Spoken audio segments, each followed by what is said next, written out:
drinking water. The standard cliche concerning water is that you should drink 8 glasses every day, over and above the moisture you take in during meals and which your metabolism releases during energy combustion. The motivation behind this is that water rinses toxins out of your body. But why drink 8? Why not 4 or 10? Who told you to do these things, and what do you think happens to the water when you drink it? Clearly not much thinking has gone into this train of thought. Now don't fall for this water trick. Nobody needs 8 glasses of water a day. It is totally absurd. Homeostasis is a balanced controlled system which regulates the blood pressure, temperature, pH levels, hydration, blood sugar, salt and oxygen in your body. Now water is an integrated component of the system and has potent effects on the hormone strategy controlling minerals and the hydration status of your metabolism. It is so wrong to accept that an extra 8 glasses or 2 liters of water a day can be good for you. The opposite approach merits consideration. Only drink water when you are thirsty, as it is more related to the hydration balance of your circulation and cell functions. When your saliva is thick and you feel thirsty, drink about half a glass of water. If you refrain from drinking water during medium training sessions, your metabolism will recover residual water and moisture which escaped from the circulation and start draining it back to where it belongs through the lymphatic system.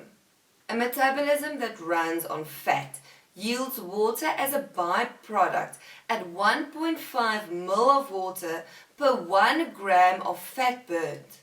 Your hydration status will be more efficient when your body utilizes residual water and produces water from fat.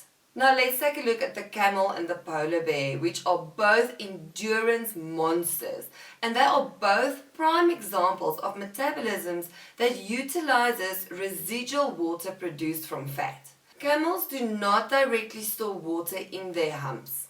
They are reservoirs of fatty tissue. Now, as they metabolize the fat, water is released and their humps will diminish. Polar bears survive in harsh, icy conditions.